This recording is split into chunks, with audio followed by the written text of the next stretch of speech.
Sonoma at the change of the season, and we have a little fire going in the background. It's a cold morning, but we're happy to be here getting to share some really special ways to work on yourself, work on the body, learn more about the meridian lines and also the different textures of the body in preparation for going deeper into giving Thai massage or working on another person. So as we enter into this autumn season, self-care is very important, and so we wanted to just share a few techniques that you can do at home without a partner on yourself. And self-massage is something that's so valuable, but I think that not many people actually do it. So we thought we'd share a couple different techniques that you can use. And during this video, you'll be able to experience a few different tools that we use in Thai massage. And all these tools are things that we like to bring in during a Thai massage. So the first one is just using the heel of one foot in the arch of another. So you'll want to sit on a cushion for this, it helps. And just to start out, you just push the heel wherever it feels like a perfect fit. So that's one of our principles of Thai massage, finding that perfect fit. Then we'll try to interlace the fingers in between the toes. For some people this might be very painful or impossible if you get to the little one. It took some time for me to feel comfortable with this one, but if you can get the fingers in there, then start to rotate, just open the bones of that foot as your heel moves into different points. And you can get your whole body into this movement, start to really feel all the different things that are happening here.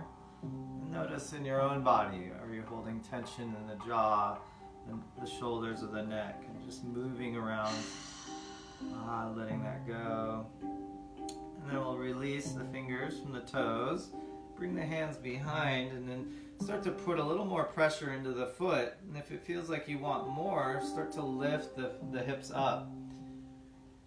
Getting a nice stretch in the chest here as well, and then slowly coming down and moving the foot to a different point. So we'll do that a few times. If you feel like lifting the hips each time, add pressure, and you can even rock your hips forward and back. Finding different points. So the arch of the foot in Chinese medicine represents the spine. So as we do this, these are all different spinal points. We'll end with one right in the center of the foot. Bring the heel there, and then if you feel like lifting the hips, let the head just drop back. A little forward and back motion with the hips. Beautiful. Slowly lower down. Release. And then you would do the other side. So now we're going to move up to the inner leg, the lower leg, and then we'll go all the way up to the top of the pelvis. And in all of the work that we do, we want to really focus on that sense of metta, or loving kindness, through touch. So as we're doing this practice, really see if you can clear your mind of everything else that's going on in your life and be really focused and present as we do this work.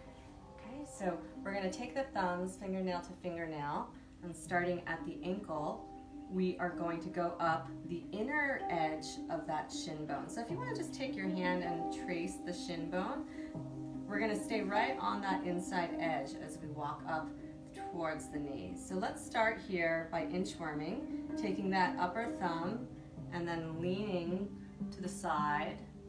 And we're just going to kind of rock back and forth as we come up this line. So tuning in to the sensations that you feel as you take that pressure deeper into the line. And when you feel that your body wants you to stay there and drop a little bit more energy and pressure in, just staying in one point. And this is called a kyo point. So when you feel there's an emptiness that needs to be filled in the line, you stay and you fill energetically into that point. And then you can keep going up the line. There might be areas that feel more dense and that the energy needs to move. Those are jitsu points.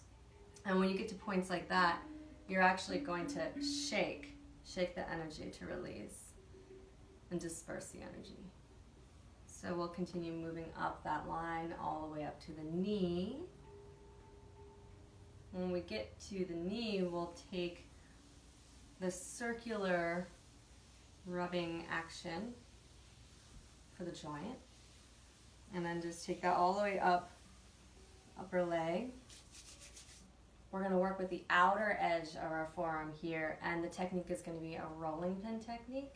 So you can just take that forearm, drop the weight down. If you need extra support, you can take the hand to give that extra support. Drop the weight down and then roll it out towards the knee.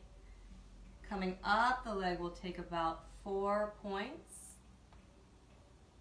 And if it's more comfortable, you can straighten your opposite leg like I did, or bend it out to the side. There's lots of different ways to find your comfort zone in this.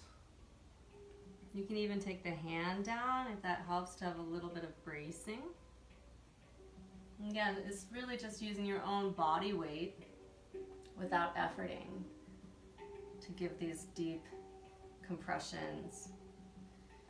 And then once you get up here to the top of the leg, we're going to go to a different technique, and that's a seesaw motion. So the motion is going to be a little bit back and forth, so we're getting a broader spectrum here on the leg. So with this technique, we can access multiple energy lines of the leg here. So we can get spleen, kidney, and a little bit of liver sometimes with this technique. So just tuning into the sensations as you come back down the leg. And what feels more receptive or open, or maybe even more vulnerable as you come down the leg. And then as you get to the knee, again, coming back to this circular supportive motion on the knee. And then as we come down the leg, we're going to use a different technique again, just using the meaty part of our palms to walk down this line. So getting back into that rhythm, just rocking from side to side, we'll walk down the line, and if you can keep the straight arms, then it's a lot easier on the body. So you're not muscling, you're just using the structure of your body to provide that depth. And you can come all the way down the leg and into the foot. And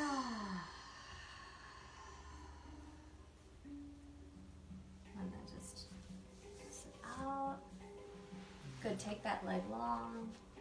Shake them both out and just notice the difference between the two sides.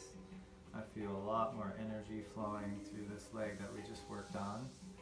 And so what you'll do is just stop the video and replay it and do the other side. Yeah, and then after you do this entire practice, just taking a moment to feel any differences in the body, and knowing that these practices are directly applied to the way that we do our Thai massage work. So if you've been interested in going deeper with Thai, doing these type of practices of self-care and acupressure on the body are going to give you that much more accessibility and flow as you start to learn Thai massage, whether it's with the Lokanai or with someone else in the world. Yeah, and more self-care in the world. I hope this inspires you, and just breathing into the heart. Let's end with a deep breath. Feel this loving kindness, metta, in your own heart, and feel that spread through the whole body. And then bringing the palms together. Namaste. Namaste.